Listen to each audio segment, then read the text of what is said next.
எல்லாருக்குமே ஹாய். எல்லாரும் எப்படி இருக்கீங்க? நான் ரொம்ப சூப்பராக இருக்கேன். நான் உங்கள் மகா ஃப்ரம் மகிழனி லைஃப் ஸ்டைல். இன்றைக்கி நம்ம சேனலில் என்ன வீடியோ பார்க்க போகிறோம் அப்படின்னா, பல்லாவரத்தில் இருக்கக்கூடிய சரவணா செல்வரத்னமில் பூஜை ஐட்டம்ஸ் கலெக்ஷன்ஸ் தான் இன்றைக்கி வந்து வீடியோவாக உங்கள் கூட ஷேர் பண்ணிக்க போகிறேன். அதுக்கு முன்னாடி நீங்கள் இப்போ தான் நம்ம சேனலில் ஃபஸ்ட் டைம் பார்க்க போகிறீங்க அப்படின்னா ப்ளீஸ் சப்ஸ்கிரைப் பண்ணிக்கோங்க. இது வரைக்கும் சப்ஸ்கிரைப் பண்ணி சப்போர்ட் பண்ண எல்லாருக்குமே ரொம்ப நன்றி. பல்லாவரமில் இருக்கக்கூடிய இந்த சரவணா செல்வரத்னமில் நம்ம பார்க்கக்கூடிய இந்த பூஜை ஐட்டம் கலெக்ஷன்ஸ் எல்லாமே 3rd ஃப்ளோரில் தான் இருக்குது. ஃபஸ்ட்டு இப்போ நம்ம பார்க்க போகிறது குத்து விளக்கு கலெக்ஷன்ஸ் தான். குத்து விளக்கில் நிறைய வெரைட்டிஸில் நிறைய டிஃப்ரெண்ட் சைஸஸில் நிறையா இருந்தது. ப்ரைஸுமே பார்த்திங்க அப்படின்னா ரொம்ப அஃபோர்டபுளாக 130லேருந்தே வந்து ஸ்டார்ட் ஆனுச்சு. பூஜை பொருட்கள் அப்படின்னாலே கண்டிப்பாக எல்லாமே பித்தளையில் தான் மோஸ்ட்லி எல்லோரும் யூஸ் பண்ணுவோம். அது போக வந்து காப்பர் கலெக்ஷன்ஸுமே இங்கே வந்து நிறையா இருந்தது. இப்போ பார்த்துட்டு இருக்க இந்த அன்னம் வச்ச குத்து விளக்கு இருக்கிறதுலே பெருசு பார்த்திங்கன்னா 15,000 கிட்ட கொடுத்துருந்தாங்க. இந்த அன்னம் வச்ச குத்து விளக்கில் ஸ்டார்டிங் ப்ரைஸ் பார்த்திங்கன்னா 3,000லேருந்தே இருந்தது. குத்து விளக்குலேயே நிறைய மாடல்ஸ் எல்லாம் இருந்தது. நம்ம திரி போடுறதுக்கான இடத்துல பார்த்திங்கன்னா அந்த குழி இருக்குள்ளே அது மாதிரியெல்லாம் இல்லாமல் நார்மலான குத்து விளக்கெல்லாம் 700. இப்போ நம்ம யூஸ்வலாக நம்ம வீட்டில் யூஸ் பண்ணக்கூடிய இந்த குத்து விளக்கெல்லாம் 400ல் இருந்தது. நல்லா வெயிட்டாகவே இருந்தது. இந்த குத்து விளக்கு வந்து 234 ரூபாய்க்கு கொஞ்சம் நல்லா கனமாக மேலே அன்னம் டிசைன் வர்ற மாதிரி இருந்தது. அடுத்ததாக இப்போ பார்த்துட்ருக்க இந்த குத்து விளக்கு பார்த்திங்கன்னா பீகாக் மாடலில், அதாவது நடுவில் வந்து ஒரு மயில் தோகை விரிச்ச மாதிரியும் அதை சுற்றி வந்து ஒரு டிசைன் வந்து ரவுண்டாக கொடுத்த மாதிரியும் பார்க்குறதுக்கு ரொம்ப அழகாக இருந்தது. இதோட ப்ரைஸுமே பார்த்திங்கன்னா 700. இந்த பீகாக் டிசைன் வரக்கூடிய குத்து விளக்கில் மொத்தமே 2 சைஸஸ் தான் அவைலபிளாக இருந்துச்சு. ஒன்று பார்த்திங்கன்னா சின்னம், இது வந்து 400 ருபீஸ் சம்திங்கில் இருந்தது. இன்னொன்று பெருசு தான் நம்ம ஃபஸ்ட்டு பார்த்தது 700 ருபீஸ் கிட்ட. ரெண்டுமே ரொம்ப அழகாக இருந்தது. நம்ம பூஜை அறையில் நமக்கு பிடிச்ச மாதிரி எவ்வளவோ மாடலில் டிசைன்ஸில் நம்ம விளக்கு வாங்கி வச்சுருந்துருக்கலாம். கண்டிப்பாக வந்து குத்து விளக்கு நம்ம பூஜை அறையில் ஏற்றிருக்கணும். ஒரு குத்து விளக்காக ஏற்றாமல் 2 குத்து விளக்கு ஏற்றுறது ரொம்ப நல்லது. கண்டிப்பாக அந்த குத்து விளக்கை பித்தளையில் தான் ஏற்றணும்னு நான் சொல்ல மாட்டேன். நீங்கள் மண் குத்து விளக்கு வாங்கி ஏற்றுறதுமே ரொம்ப சிறப்பு. நீங்கள் என்னதான் பித்தளை வெள்ளின்னு சொல்லிட்டு ஏற்றினாலுமே நம்ம வந்து மண் விளக்கில் ஏற்றுற மாதிரி வராது. அடுத்ததான் பூஜை அறையில் கட்டாயம் கண்டிப்பாக இருக்க வேண்டிய பொருள்னு பார்த்தீங்கன்னா பஞ்சபாத்திரம். அந்த பஞ்சபாத்திரத்தில் தண்ணி வைக்கும் போது இந்த மாதிரி குட்டியாக ஒரு ஸ்பூன் வந்து உள்ளே போட்டு வைப்பாங்க. ஸோ அதுக்கான கலெக்ஷன்ஸ் பார்த்திங்கன்னா நிறையா இருந்தது. இதுலேயுமே நிறையா சைஸஸ் இருந்தது. இதோட ப்ரைஸ் எல்லாம் பார்த்திங்கன்னா 12 ருபீஸ்லேருந்தே ஸ்டார்ட் ஆனிச்சு. முதல்ல பார்த்தது எல்லாமே பித்தளை கலெக்ஷன்ஸ். இப்போ பார்த்துட்ருக்கிறது வந்து காப்பரில் உள்ளது. இப்போலாம் பூஜை ரூம் கபோர்டை நமக்கு ஏற்ற மாதிரி ரொம்பவே அழகாக ஆர்கனைஸ் பண்ணி வச்சுக்கலாம். அப்படி இருக்கையில் அந்த கபோர்டில் இந்த மாதிரி குட்டி குட்டியாக நமக்கு ஏற்ற சைஸில் பிடிச்ச மாதிரி வாங்கும் போது நல்லாயிருக்கும். 33, 48 ருபீஸ், அதுக்கப்புறம் 83 ருபீஸ், லாஸ்ட்டாக பார்க்குற இந்த குட்டி மணி வந்து 47 ருபீஸ். இது வந்து கொஞ்சம் கனமாக இருந்தது 75 ருபீஸ். பூஜைக்கு யூஸ் பண்ணக்கூடிய இந்த செம்பு எல்லாமே நிறைய ப்ரைஸஸில் இருந்தது. விலை குறைய ப்ராடக்டோட குவாலிட்டியுமே வந்து குறைஞ்சிட்டு போகிற மாதிரி தான் இருந்தது. முடிஞ்ச வரைக்கும் நீங்கள் இந்த மாதிரி செம்பெல்லாம் எடுக்கிறீங்க அப்படின்னா ஒரு 400 எபோவ் 500 எபோவுக்கு மேலே எடுத்தீங்க அப்படின்னா தான் அதோட கலருமே வந்து சேஞ்ச் ஆகாமல் நமக்கு வந்து குவாலிட்டி நல்லாயிருக்கும். பித்தளையை காட்டிலும் காப்பரில் இருக்கக்கூடிய செம்பு எல்லாமே நல்ல குவாலிட்டியாக இருந்தது. இப்போ பார்த்துட்ருக்க இந்த காப்பர் குண்டாலாம் பார்த்திங்கன்னா 800 ருபீஸ். இது வந்து நல்ல ஒரு சைஸில் இருந்தது. இதோட ப்ரைஸுமே பார்த்திங்கன்னா 500 எபோவ் தான். இப்போ பார்த்துட்ருக்க இந்த காப்பர் செம்புன்னு சொல்ல முடியாது, குடம்னு சொல்ல முடியாது, குட்டியாக வந்து பார்க்குறதுக்கு நல்லா இருந்தது. 480 சம்திங் இருந்தது. இதெல்லாம் பார்த்திங்கன்னா பஞ்சபாத்திரம் நம்ம வந்து பூஜை ரூமில் தண்ணி வைக்கிறதுக்காக காப்பரில் கூட யூஸ் பண்ணிக்கலாம். இதோட ப்ரைஸ் பார்த்திங்கன்னா 296. பித்தளையை காட்டிலுமே காப்பர் வந்து கொஞ்சம் ஹெவியாக தான் இருக்கும் ப்ரைஸு.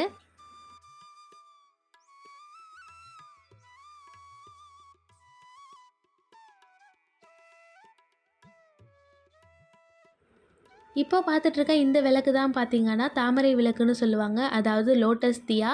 இந்த விளக்கை வந்து அம்மனுக்கு ஏற்றுறது ரொம்ப சிறப்பு. லக்ஷ்மி தாயார், அதுக்கப்புறம் இன்னும் அம்மன்லாம் இருக்காங்க இல்லையா, அவங்களுக்கெல்லாம் வந்து இதை தனித்துவமாக ஏற்றுறது ரொம்ப சிறப்புன்னு சொல்லுவாங்க. இதுலேயுமே பார்த்திங்கன்னா நிறையா சைஸஸ் இருந்தது. ஃபஸ்ட்டு பார்த்த விளக்கு 400க்கு மேலேயும், இப்போ பார்த்துட்ருக்கிறது வந்து 278 ருபீஸ்க்கும் இருந்தது. நம்மளோட பூஜை அறையில் விக்கிரகம் வைக்கிறோம் அப்படின்னா கண்டிப்பாக அது அரை அடிக்கும் கீழே தான் இருக்கணும். அரை அடிக்கு மேலே இருந்துச்சு அப்படின்னா டெய்லி வந்து நம்ம அபிஷேகம் பண்ணி நம்ம கோவிலில் எப்படி வழிபடுறோமோ அந்த மாதிரி தான் பண்ணணும். இப்போ பார்த்துட்ருக்க இந்த வாராகி அம்மன் சிலையோட ப்ரைஸ் பார்த்திங்கன்னா 3500க்கு மேலே இருந்தது. ஒரு அடிக்கும் கொஞ்சம் கம்மியாக இருந்த மாதிரி தான் இருந்துச்சு. அடுத்ததாக பார்த்தா இந்த முருகர் சிலை 1500 ரூபாய்க்கு. இப்போ பார்த்துட்ருக்க இந்த சிலை பார்த்திங்கன்னா 578 ருபீஸ்க்கும். நெக்ஸ்ட்டு பார்க்குற இந்த ராதை கிருஷ்ணரோட சிலை பார்த்திங்கன்னா 700 சில்லறைக்கும் இருந்தது. எல்லாமே பிளாக் கலரில் மிக்சடு பிராஸாக தான் வந்துருந்துச்சு. இப்போ பார்த்துட்ருக்க இந்த அன்னபூரணி தயார் பார்த்திங்கன்னா 1253 ரூபாய்க்கு வந்து கொடுத்துருந்தாங்க. இந்த சிலையை நம்ம வீட்டில் வச்சு வழிபடும் போது நம்ம வீட்டில் உணவுக்கு பஞ்சமே வராது. கண்டிப்பாக இந்த சிலை எல்லார் வீட்லேயுமே இருக்கணும்.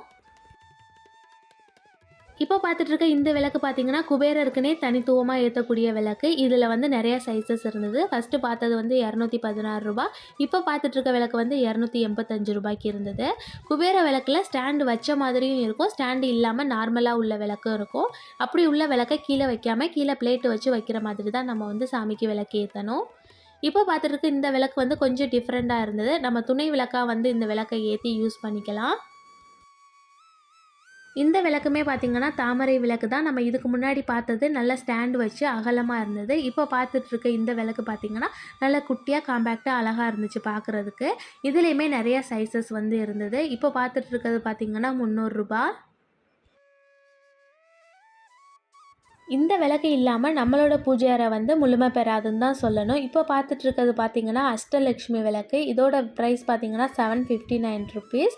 நம்ம வீட்டில் கண்டிப்பாக ஒரு காமாட்சி தீபம் வந்து ஏற்றிருப்போம். அது வந்து கஜலக்ஷ்மி தீபமாகவும் இருக்கட்டும், அஷ்டலக்ஷ்மி தீபமாகவும் இருக்கட்டும், இல்லை காமாட்சி அம்மன் தீபமாகவும் இருக்கட்டும்.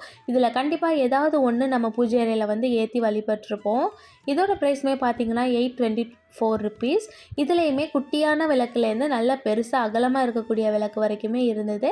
இதோட ப்ரைஸ் பார்த்திங்கன்னா 793 ருபீஸ். இது வந்து கஜலக்ஷ்மி விளக்கு. நம்ம சேனலில் அடிக்கடி ஒரு கொஷின் வந்துகிட்டே இருக்குது அப்படின்னா அது இந்த விளக்கை பற்றியாக தான் இருக்கும். நான் வந்து இந்த விளக்கை எங்கள் வீட்டுக்கு பக்கத்தில் தான் வாங்கியிருந்தேன். பட் இப்போ பார்த்திங்கன்னா நிறையா கடையில் வந்து கிடைக்கிது. இந்த விளக்கு நான் இப்போ தான் ஃபஸ்ட் டைம் பார்க்குறேன். நான் வாங்கும் போது தனியாக விளக்கு மட்டும்தான் இருந்தது. ஆனால் இப்போ பார்த்திங்கன்னா அது கூடவே ஊதுபத்தி ஸ்டாண்டும் வர்ற மாதிரி கொடுத்துட்றாங்க. இன்னொரு சைடு பார்த்திங்கன்னா லைட்டாக ஒரு வந்து கேப் இருக்குது. பட் அது வந்து சாம்பிராணி வைக்கிறதுக்காகவா இல்லை அதுதான் டிசைனான்னு தெரியலை. இது பார்க்குறதுக்கு ரொம்ப அழகாக இருந்தது. முதல்ல பார்த்திங்கன்னா வைரக்கல் பதிச்ச மாதிரி அந்த ஸ்டோன் பதிச்ச மாதிரி இருந்தது. இப்போ பார்த்துட்ருக்கிறது வந்து கிளாஸ் டைப்பில் விளக்கு ஏற்றிட்டு மேலே இந்த கிளாஸை வந்து க்ளோஸ் பண்ணி வச்சுட்டு அதுக்கு மேலே வந்து காற்றுல அணையாமல் இருக்கிறதுக்கு ஒரு மூடியுமே தந்துடுறாங்க. இதுலேயுமே பார்த்திங்கன்னா ஊதுபத்தி வைக்கிறதுக்கு ஸ்டாண்டு வந்துடுது. இந்த விளக்கை நிலைவாசலில் ஏற்றி வைக்கிறது ரொம்ப நல்லது. இதோட ப்ரைஸ் பார்த்திங்கன்னா 300 ரூபா. இப்போ பார்த்துட்ருக்க இந்த விளக்கு பார்த்திங்கன்னா குட்டியாக காம்பேக்டாக இருந்தாலும் இதோட விளக்கு ப்ரைஸ் பார்த்திங்கன்னா 266 ரூபா. அதிலே குட்டியான சைஸ் பார்த்திங்கன்னா 255 ரூபா. ரெண்டுக்கும் ரொம்ப பெரிய வித்தியாசம்லாம் கிடையாது. இருந்தாலும் ப்ரைஸில் பார்த்திங்கன்னா லைட்டாக டிஃப்ரென்ஸ் வருது. இது வந்து மந்த் எண்டுங்கிறனால பூஜை ஐட்டம் கலெக்ஷன் கொஞ்சம் கம்மியாக இருந்த மாதிரி தான் இருந்துச்சு. மார்ச் மாதம் பார்த்திங்க அப்படின்னா நல்லாவே நிறையா வந்துடும். இப்போ பார்த்துட்ருக்கிறது பார்த்திங்கன்னா ஊதுபத்தி வைக்கிறதுக்கு குட்டியாக கலச சொம்பு மாடலில் இருக்கக்கூடிய ஸ்டாண்டு தான். பார்க்குறதுக்கு ரொம்ப க்யூட்டாக அழகாக இருந்துச்சு. இதுலேயுமே 4 சைஸஸ் இருந்தது. அவ்வளோதான். இப்போ வீடியோவோட எண்டுக்கு வந்துட்டோம். கண்டிப்பாக அந்த வீடியோ உங்களுக்கு பிடிச்சிருக்குன்னு நினைக்கிறேன். ஒரு வேளை பிடிச்சிருந்துச்சு அப்படின்னா நம்ம சேனலை சப்ஸ்கிரைப் பண்ணி சப்போர்ட் பண்ணுங்கள். நாளைக்கு ஒரு வீடியோவில் பார்க்கலாம். பாய்.